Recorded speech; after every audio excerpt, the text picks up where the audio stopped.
Hello. How are you? Have you had a good week? Have you a good day? Are you looking forward to Christmas? It's only a few days away now because we're on Friday. It's fun day. Friday. And yeah, Christmas to me is whatever. Take it or leave it. I'm really not fussed. It's just not my bag. I'm a proper, more Halloween-y type person. I like scary things more than Father Christmas and trees and that nonsense. No, I love trees. That's wrong. I love trees. Just not the plastic version that you put hanging baubles and shit on. Not my bag. Anyway, I digress. It is nearly Christmas, so obviously that's on Monday, and then what day is New Year's Day? I can't even remember what day New Year's Day is. Anyway, I'll still be doing another video next Friday, so no fear. Same thing, still be doing another video. It's not going to change anything for me there. And I'm going to stick with this style, because this style of videos work for me. They work for me because they work for you. You have given me some good responses. You've given me some good feedback about them, and that to me is important. So that's what we're doing. We're sticking with it. I'm pleased about it as well, because I'm in a small channel, and because of just it's just a little channel like me, it means that I get to do some videos that people are enjoying and liking, and hopefully telling their friends and family and whoever about. Because for a small little channel like me to have people liking my videos and all of that, it means a lot, man. It means a lot. So yeah, thank you for that. And if I'm going to sound really YouTubey now, if you do like my videos, please give me a thumbs up. Yeah, that was really crap. I went really crappy on YouTube, and I apologise. I don't normally do that, but I sometimes I feel like, it's me getting a like is you saying to me, yeah, I like that, it was good that, but I like that video, well done. And that makes me feel happy. So if I'm happy, that's all good, because then you're happy and we're all happy, and everyone's happy. It's what can you say? Can't go wrong. Anyway, well, we're all on a happy note. We'll just get on with this video, and I'll see you on the flip side. Let's do it.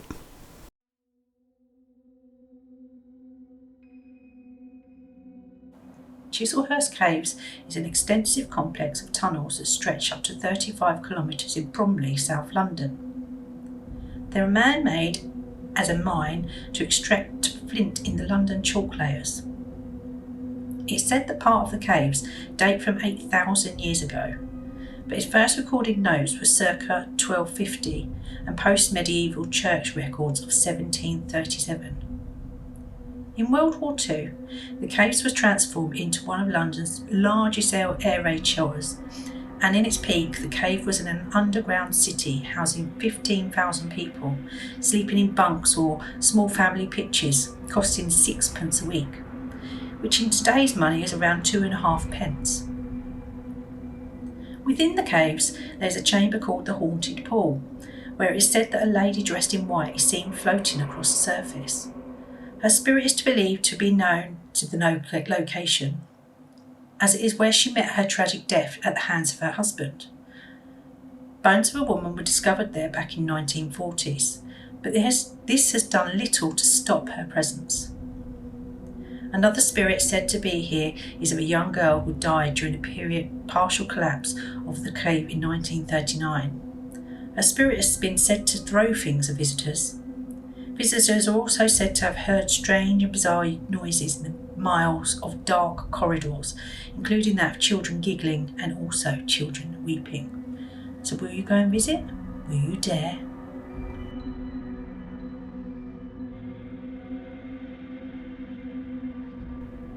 Staying in London, we go over to Tottenham and Bruce Castle. It's a grade-listed 16th century manor house. It was named after the House of Bruce, who formerly owned the land it was built on. The house is one of the oldest surviving English brick houses. It was remodelled in the 17th, 18th and 19th centuries. The house has been home to Sir William Compton, the Baron Coleraine and Sir Rowland Hill, among others.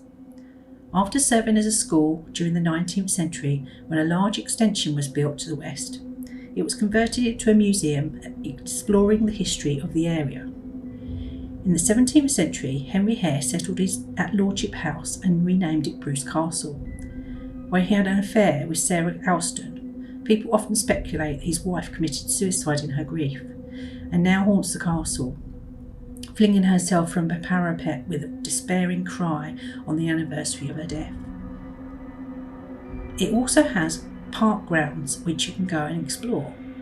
So if you're in the area, why don't you go and have a look? You never know, you might see his wife.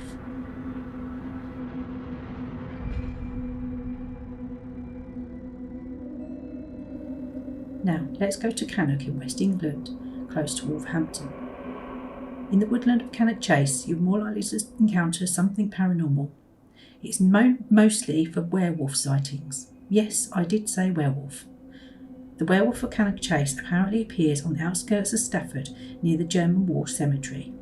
There are reports of people spotting a wolf-type creature walking on its hind legs. In recent years, many pets have gone missing near the cemetery, and many deer mutilations have taken place here too.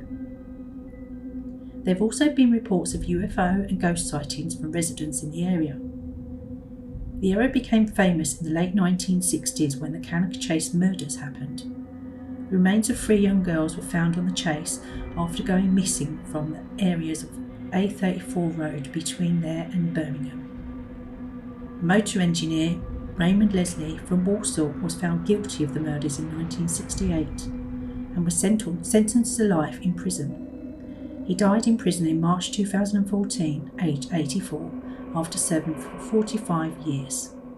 So it's no wonder the area is known for paranormal activity, now is it?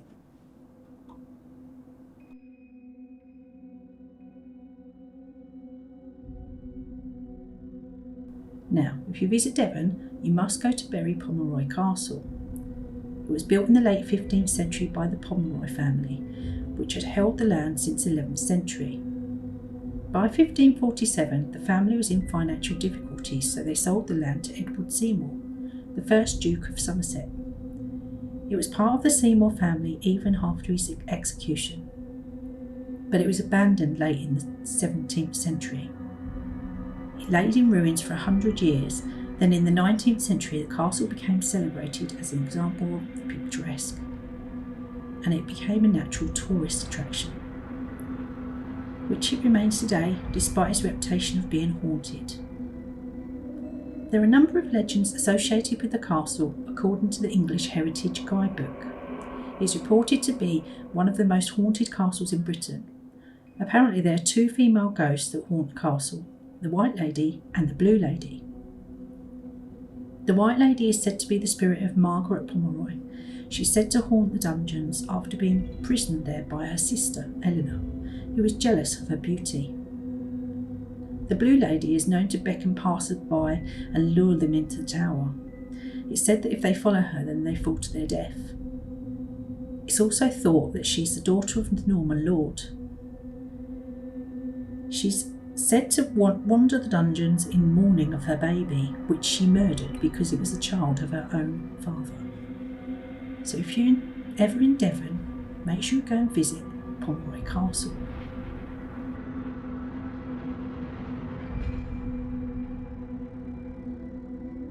Let's hop on over now to Ireland, to Ballygally Castle. The castle sits in the village of Ballygally in County Antrim, Northern Ireland. It overlooks the sea at the head of the bay and now runs as a hotel and is the only 17th century building still being used as residence in Northern Ireland, and is said to be one of the most haunted buildings in all of Ulster. It's said to host a number of ghosts. The small room in the corner turret of the castle is known as the Ghost Room and is not used as a room in the hotel. In 2003, the manager Olga Henry reportedly said, after spending some time in the hotel, "I'm sort of very sceptical about the whole supernatural thing and ghosts, but the more I stay here and work here, the more I think there's definitely something in this hotel." According to Olga, one guest was staying in the room beneath the ghost room in the tower, and in the middle of the night he awoke and thought one of his children had laid a hand on his back as he thought he was at home. He woke up and he said he heard a child running around the room laughing, but nobody was to be seen, so he ran into the lobby in his boxer shorts and a scared state. Then, in December 2003, Olga set up the dungeon room in the tower as she was expecting guests. She got the table neatly set up for a meal, she locked the room and left. When she checked later though, the table was a mess, napkins were unfolded and glasses had been put in a circle on the table and they had an unusual scum around them. Mediums had said that they'd spent the night. They've reported more ghosts than actual living guests in the hotel. So if you're ever in Northern Ireland, why not be brave and go and visit the hotel yourself?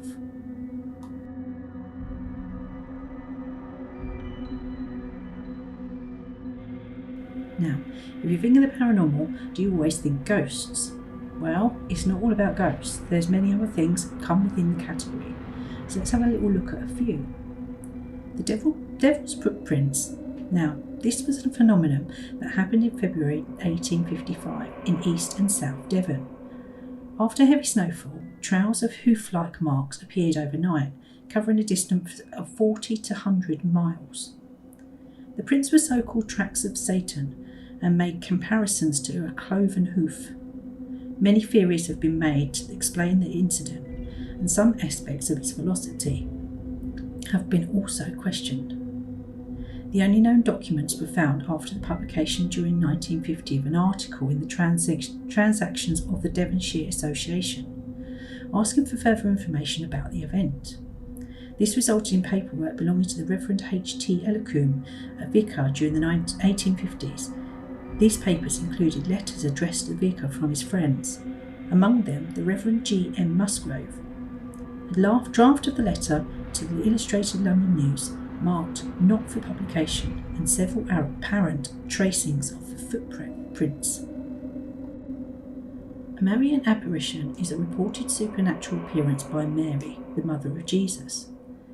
In the Catholic Church, in order for a reported appearance to be classed as a Marian apparition, the person who claims to see Mary must claim that they see her visually located in their environment. However, if a person claims to hear but not see her, it is not known as an apparition. Marian apparitions are considered by believers to be expressions of Mary's ongoing motherly care for the Church. The understood purpose of each apparition is to draw attention to some aspect of the Christian message, given the needs of a particular time and place. Now, you've heard of alien abductions, but alien abduction entities are the beings said to secretly abduct and subject experiences to a forced medical examination. The term abduction phenomenon describes claims of non-human creatures kidnapping individuals and temporarily removing them from familiar terrestrial surroundings. The abductors are usually said to be alien life forms or extraterrestrial life forms.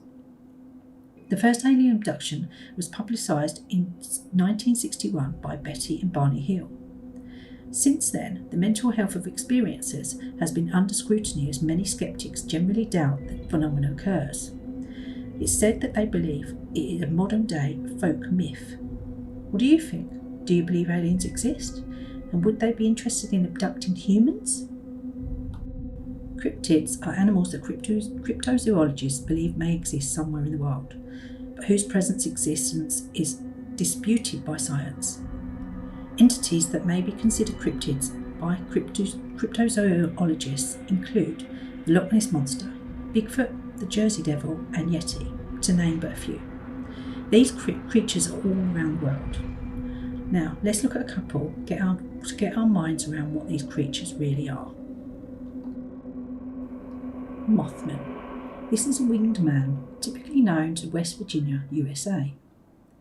In 1966, two young couples from Point Pleasant told the police that they saw a large black creature with glowing red eyes standing at the side of the road near the site of a World War II plant.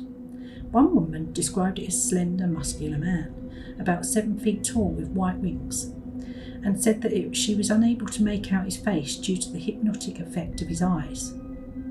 Scared, they drove away at speed, but they said the creature flew after their car, making a screeching sound.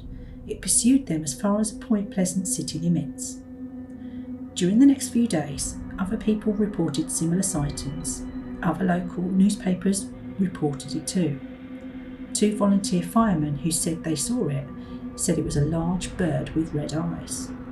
What do you think? The Mongolian death worm is a creature said to exist in the Gobi Desert.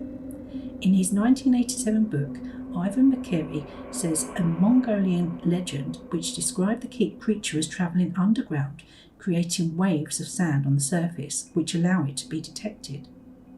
It is said it can kill at a distance, either by spraying a venom at its prey or by means of electric discharge.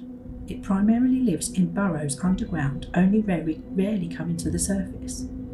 Apparently, locals have claimed to have seen the worm and that the sightings peaked in the 1950s. Again, what do you think? The Dover Demon is a creature reportedly sighted on April 21st to the 22nd in 1977 in Dover, Massachusetts, a town about 15 miles southwest of downtown Boston. While explanations have been proposed, the sightings remain unresolved. Teenager William Bartlett claimed that while driving on April 21st, 1977, he saw a large-eyed creature with tendril-like fingers and glowing eyes on top of a broken stone wall on Farm Street. Then 15-year-old John Baxter reported seeing a similar creature on Miller Hill Road the same evening. Another 15-year-old, Abby Brabham, claimed to have seen the creature the following night on the Springdale Avenue. The teenagers all drew sketches of the alleged creature. Bartlett wrote on his sketch, "I, Bill Bartlett, swear on a stack of Bibles that I saw this creature." According to local news report, the locations of the sightings plotted on a map lay in a straight line over 2 miles. The sightings were not made public until the first half of May. It's been suggested that the creature was a foal or a moose calf. Police told the press that the creatures were probably nothing more than a high school hoax. But who knows? Did you enjoy it? What did you think? Please let me know. As usual, I'll always say this, let me know in the comments down below, because I really love hearing from you, and I love hearing how what you thought and how you thought the video itself just went. I enjoyed doing it. I've enjoyed doing the research, and I also did a little bit of AI as well, which I'm quite pleased about, because some of my pictures and stuff that I use, I'm learning how to do AI on Photoshop, so trying to blend in with my videos here. So yeah,